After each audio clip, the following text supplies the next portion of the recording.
ഒന്ന് രാജാക്കന്മാരുടെ പുസ്തകം 1-ാം അധ്യായം. ദാവീദ് രാജാവ് വയസ്സ് ചെന്ന് വൃദ്ധനായപ്പോൾ അവനെ കമ്പിളി പുതപ്പിച്ചിട്ടും കുളിർ മാറിയില്ല.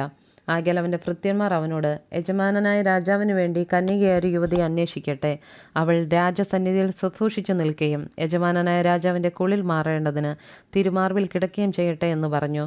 അങ്ങനെ അവർ സൗന്ദര്യമുള്ള ഒരു യുവതിയെ ഇസ്രായേൽ ദേശത്ത് എല്ലായിടവും അന്വേഷിച്ച് ശൂന്യംകാരത്തിയായ അബീഷഗിനെ കണ്ട് രാജാവിൻ്റെ അടുക്കൽ കൊണ്ടുവന്നു.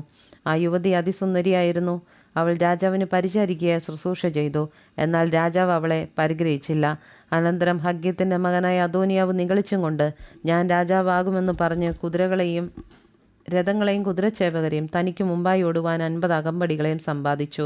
അവൻ്റെ അപ്പൻ അവനെ മുഷിപ്പിക്കരുതെന്ന് വെച്ച് അവൻ്റെ ജീവകാലത്തൊരിക്കലും നീ ഇങ്ങനെ ചെയ്തതെന്തെന്ന് അവനോട് ചോദിച്ചിരുന്നില്ല. അവനും ബഹുസുന്ദരനായിരുന്നു. അബ്ശാലോമിൻ്റെ ശേഷമായിരുന്നു അവൻ ജനിച്ചത്. അവൻ സെരൂയരുടെ മകനായ യോവാബിനോടും പുരോഹിതനായ അബ്യാഥാറിനോടും ആലോചിച്ചു വന്നു. ഇവർ അദോനിയാവിന് പിന്തുണയായിരുന്നു. എന്നാൽ പുരോഹിതനായ സാദോക്കും യഹോയാദയുടെ മകനായ ബെനയാവും പ്രവാചകനായ നാഥാനും ഷിമെയിയും രേയിയും ദാവീദിൻ്റെ വീരന്മാരും അദോനിയാവിൻ്റെ പക്ഷം ചേർന്നിരുന്നില്ല. അദോനിയാവ് ഏൻഡോഗലിന് സമീപത്ത് സോഹലത്തെന്ന കല്ലിനരികെ വെച്ച് ആടുമാടുകളെയും തടിപ്പിച്ച മൃഗങ്ങളെയും അറുത്ത് രാജകുമാരന്മാരായ തൻ്റെ സകല സഹോദരന്മാരെയും രാജഭൃത്യന്മാരായ യഹൂദ പുരുഷന്മാരെയൊക്കെയും ക്ഷണിച്ചു. എങ്കിലും നാഥാൻ പ്രവാചകനെയും ബെനയാവേയും വീരന്മാരെയും തൻ്റെ സഹോദരനായ ശലോമോനെയും അവൻ ക്ഷണിച്ചില്ല. എന്നാൽ നാഥാൻ ശലോമോൻ്റെ അമ്മയായ ബത്ഷേബയോട് പറഞ്ഞത്, ഹഗ്ഗീത്തിൻ്റെ മകനായ അദോനിയാവ് രാജാവായിരിക്കുന്നു എന്ന് നീ കേട്ടില്ലയോ? നമ്മുടെ യജമാനായ ദാവീദ് അറിഞ്ഞിട്ടുമില്ല.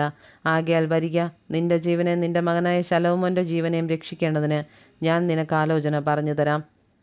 നീ ദാവീദ് രാജാവിൻ്റെ അടുക്കൽ ചെന്ന്, യജമാനനായ രാജാവേ, നിന്റെ മകനായ ശലോമോൻ എൻ്റെ അനന്തരവനായി വാണ് എൻ്റെ സിംഹാസനത്തിൽ ഇരിക്കുമെന്ന് നീ അടിയനോട് സത്യം ചെയ്തില്ലയോ? പിന്നെ അദോനിയാവ് വാഴുന്നത് എന്തെന്ന് അവനോട് ചോദിക്കാം. നീ അവിടെ രാജാവിനെ സംസാരിച്ചു കൊണ്ടിരിക്കുമ്പോൾ ഞാനും നിന്റെ പിന്നാലെ വന്ന് നിന്റെ വാക്ക് ഉറപ്പിച്ചു കൊള്ളുക. അങ്ങനെ ബത്ശേബ പള്ളിയറയിൽ രാജാവിൻ്റെ അടുക്കൽ ചെന്നു. രാജാവ് വയോധികനായിരുന്നു. ശൂന്യംകാരത്തെ അഭിഷേക് രാജാവിനെ ശുശ്രൂഷ ചെയ്തുകൊണ്ടിരുന്നു. ബത്ശേബ കുനിഞ്ഞ് രാജാവിനെ നമസ്കരിച്ച്, നിനക്ക് എന്ത് വേണമെന്ന് രാജാവ് ചോദിച്ചു. അവൾ അവനോട് പറഞ്ഞത്, എൻ്റെ യജമാനനെ, നിന്റെ മകൻ ശലോമോൻ എൻ്റെ അനന്തരവനായി വാണ് എൻ്റെ സിംഹാസനത്തിൽ ഇരിക്കുമെന്ന് നിന്റെ ദൈവമായ യഹോവയുടെ നാമത്തിൽ അടിയനോട് സത്യം ചെയ്തുവല്ലോ. ഇപ്പോൾ ഇതാ അദോനിയാവ് രാജാവായിരിക്കുന്നു. എൻ്റെ യജമാനായ രാജാവ് അറിയുന്നതുമില്ല. അവർ അനവധി കാളകളെയും തടിപ്പിച്ച മൃഗങ്ങളെയും ആടുകളെയും അറുത്തു. രാജകുമാരന്മാരെയൊക്കെയും പുരോഹിതനായ അബ്യാഥാറിനെയും സേനാപതിയായ യോവാബിനെയും ക്ഷണിച്ചു. എങ്കിലും നിന്റെ ദാസനായ ശലോമോനെ അവൻ ക്ഷണിച്ചില്ല. യജമാനായ രാജാവിൻ്റെ അനന്തരവനായി സിംഹാസനത്തിൽ ഇരിക്കേണ്ടതിന് ആരെന്ന് നീ അറിയിക്കേണ്ടതിന് എല്ലാ ഇസ്രായേലിൻ്റെയും കണ്ണ് നിന്നെ നോക്കിക്കൊണ്ടിരിക്കുന്നു. അല്ലാഞ്ഞാൽ യജമാനായ രാജാവ് തൻ്റെ പിതാക്കന്മാരെ പോലെ നിദ്ര പ്രാപിച്ച ശേഷം ഞാനും എൻ്റെ മകൻ ശലോമോനും കുറ്റക്കാരായിരിക്കും. അവൾ രാജാവിനോട് സംസാരിച്ചുകൊണ്ടിരിക്കുമ്പോൾ ഇതാ നാഥാൻ പ്രവാചകൻ വരുന്നു. നാഥാൻ പ്രവാചകൻ വന്നിരിക്കുന്നെന്ന് രാജാവിനോട് അറിയിച്ചു. അവൻ രാജസന്നിധിയിൽ ചെന്ന് രാജാവിനെ സാഷ്ടാംഗം വീണ് നമസ്കരിച്ചു. നാഥാൻ പറഞ്ഞതെന്തെന്നാൽ, യജമാനനായ രാജാവേ, അദോനിയാവ് എൻ്റെ അനന്തരവനായി വാണൻ്റെ സിംഹാസനത്തിൽ ഇരിക്കുമെന്ന് നീ കൽപ്പിച്ചിട്ടുണ്ടോ? അവൻ ഇന്ന് ചെന്ന് അനവധി കാളകളെയും തടിപ്പിച്ച മൃഗങ്ങളെയും ആടുകളെയും അറുത്തു. രാജകുമാരന്മാരെയൊക്കെയും സേനാധിപതിന്മാരെയും പുരോഹിതനായ അബ്യാഥാറിനെയും ക്ഷണിച്ചു. അവർ അവൻ്റെ മുമ്പാകെ ഭക്ഷിച്ചു പാനം ചെയ്ത്, അദോനിയ രാജാവേ, ജയ ജയ എന്ന് പറയുന്നു.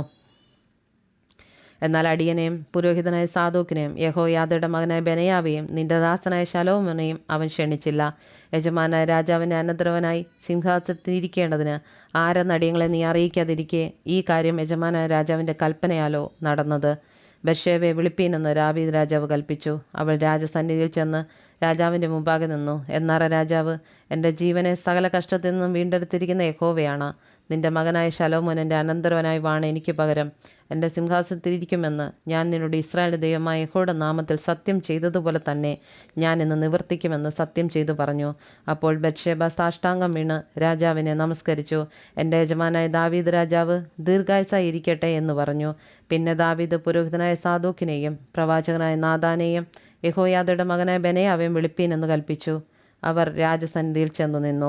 രാജാവ് അവളോട് കൽപ്പിച്ചതെന്തെന്നാൽ, നിങ്ങളുടെ യജമാനൻ്റെ ഭൃത്യന്മാരെ കൂട്ടിക്കൊണ്ട് എൻ്റെ മകനായ ശലോമോനെ എൻ്റെ കോവർ കഴുതപ്പുറത്ത് കയറ്റി താഴെ ഗീഹോനിലേക്ക് കൊണ്ടുപോകുവിൻ.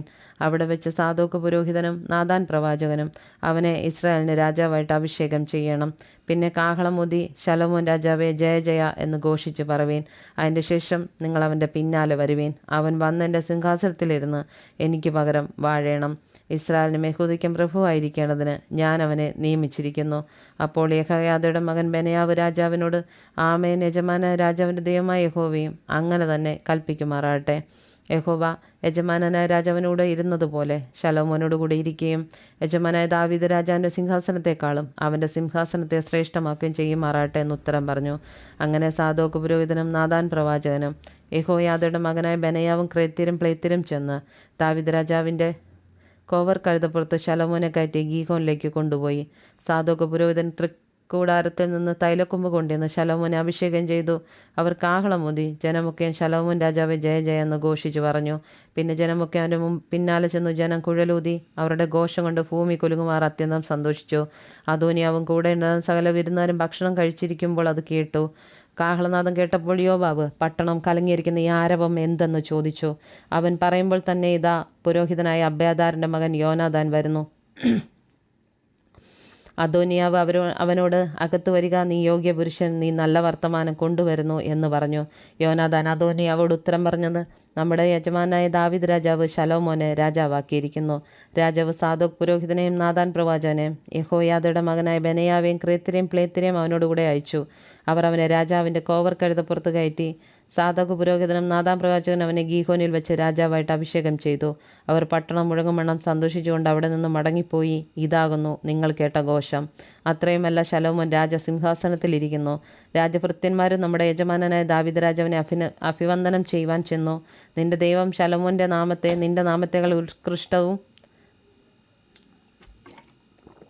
അവൻ്റെ സിംഹാസനത്തെ നിന്റെ സിംഹാസനത്തെ ശ്രേഷ്ഠവുമാക്കട്ടെ എന്ന് പറഞ്ഞു.